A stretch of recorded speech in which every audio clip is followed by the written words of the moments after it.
Ça sera mon coup de gueule d'aujourd'hui, notamment sur France 2, d'autant plus que France 2, c'est dommageable, c'est payé quand même en partie avec nos impôts. Il y a de la publicité qui est revenue, quoi. Honnêtement, je regarde plus la télé. Mais pour le peu que je sache, tout ce qui est audiovisuel, donc France 2, France 3, France 4, donc toutes ces ramassis de chiottes, ça m'embête. Autant C8, c'est du privé, donc je m'en fous complètement. Donc si tu veux, je vois pas pourquoi on a fermé ou pourquoi en fait on a supprimé de la TNT, sachant que ça faisait du business et que ça fait du fric.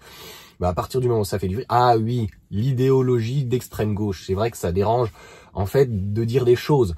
Donc je ne sais pas, faut se poser les bonnes questions. S'il y a de l'audimat, c'est qu'il y a des gens qui abondent sur ce genre de propos, qu'on aime ou qu'on n'aime pas. Donc, à partir du moment où t'es pas d'accord avec ces gens-là, c'est compliqué. Ce qui est très embêtant là, c'est qu'on a du en même temps. C'est-à-dire que lorsque j'avais fait ma vidéo sur TF1, j'avais dit qu'on voit bien que derrière, il y a les lobbies pétroliers, mais il n'y a pas que ça. J'avais eu un commentaire de quelqu'un qui m'a dit « Ah bah Yoann, il serait temps que tu te réveilles. » Quel est l'argument de France 2? Dis-moi. Quel est l'argument du service public, en fait, de reprendre, et je pourrais pas mettre, en fait, la vidéo parce qu'elle a été restreinte. Franchement, ça fait chier, quoi. Donc, je vous laisse les liens en description. Et, en fait, quand elle est restreinte, finalement, il y a que peu d'abonnés qui l'ont. Ils ne l'envoient pas, en fait, dans le flux, etc. Enfin, c'est pas cool, mais France 2, ils se sont repiqués exactement les mêmes propos. On dirait que c'est un bot qui l'a fait. C'est Gwen d'ailleurs qui me l'avait envoyé. Et je lui dis, c'est stupéfiant. Donc, la seule chose qui diffère, c'est qu'il n'y a pas d'interview. Mais pour le reste, c'est mot pour mot presque. T'as l'impression que c'est un ordinateur ou une IA qui a fait ça. Donc déjà, ça pose un problème de journalisme, c'est-à-dire que les journalistes ne servent absolument plus à rien. Donc en fait, on peut le remplacer par un bot, déjà de 1.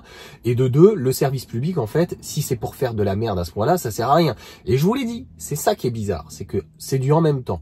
D'un côté, on donne des aides, et je sais qu'il y a beaucoup de personnes qui, grâce à ces aides, quand même, ont pu se payer des véhicules, notamment des modèles Y, qui n'auraient pas forcément pu.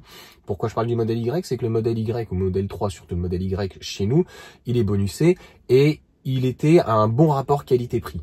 Les autres véhicules, on le sait très bien, qu'ils ajustent leur prix en fonction donc du bonus. On le sait. Le 3008 ou même le Scénic qui est tout juste à 47 000 sur la grande batterie, etc.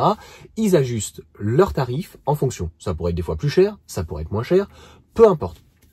Donc tout ça pour dire que vraiment, sans parfois ces aides-là, eh bien, il y a des personnes qui n'auraient pas forcément pu acheter.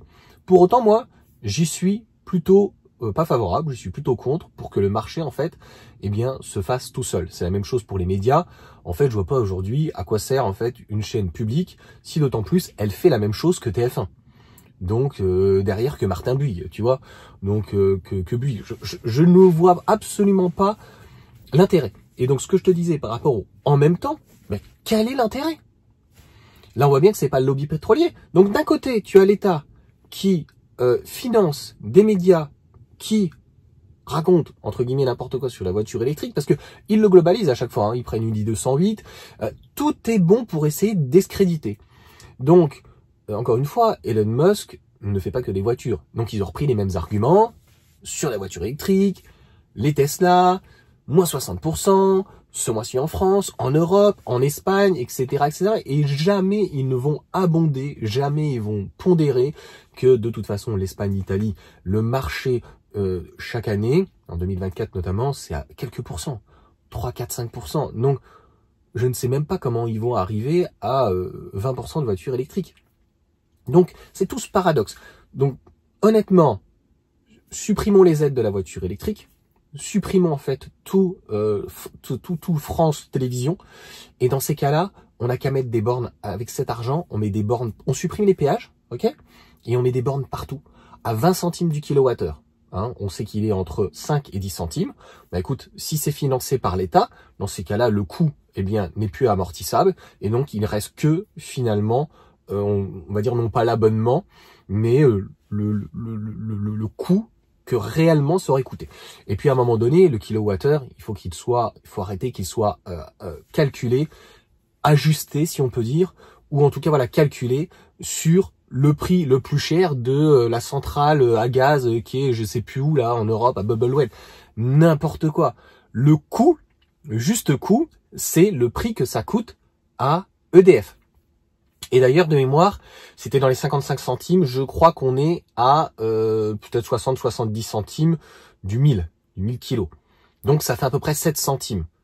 Donc, c'est ce que ça coûte. Donc, concrètement, qu'on te le revende à 10-15 centimes, c'est déjà très bien. Ça fait x2 de marge. Qui fait x2? Ça, c'est vraiment le minimum. Ou le maxi. Et de l'autre côté, 20 centimes, je trouve que c'est déjà énorme, voire 30 centimes. Surtout si tous les frais d'infrastructure sont payés par l'État. Mais on voit bien que d'un côté, on a des vandales, des bras cassés, des gens qui sont globalistes, qui finalement sont là pour, on le sait très bien, un agenda, pour un truc franchement, où on a la possibilité aujourd'hui d'ouvrir des mines, de faire du lithium, de faire des batteries, de faire du LFP, éventuellement du NMC, d'avoir des moteurs, je vous ai fait le moteur, donc le moteur à flux axial, mais on a des ingénieurs, et en fait, la première chose que fait un type qui veut gagner un petit peu de fric, parce que c'est toujours l'argent finalement qui domine, eh bien il se casse. Il se casse aux États-Unis, maintenant il se casse en Chine, etc. Alors que, franchement, la Chine fait des choses assez folles, mais il copie encore beaucoup. Donc ça, je l'ai encore une fois démontré et expliqué. Et donc là, tu ne pourras pas me dire que derrière, encore une fois, il y a le lobby pétrolier. Il y a carrément donc France 2 qui recalque la même chose que TF1. Donc c'est les mêmes branquignoles. Moi, franchement, qu'on supprime, franchement, France Télé en totalité, France Inter, enfin tous les trucs, mais le truc de la radio et tout ça, ça ne sert strictement à rien. Qu'est-ce que ça apporte de plus finalement que des médias privés? Rien, puisqu'ils reprennent toutes les informations de l'AFP en termes de divertissement, le Nagui, le machin et tout, ils dégagent. C'est bon, ça suffit les mecs. Là. Voilà, vous dégagez tous. Je pense avoir tout dit. Clairement, pour moi, encore une fois, je vois pas l'intérêt. Et les arguments donc sont posés. Et autant utiliser en fait cet argent ailleurs. Ça, c'est encore un autre problème au niveau de l'État.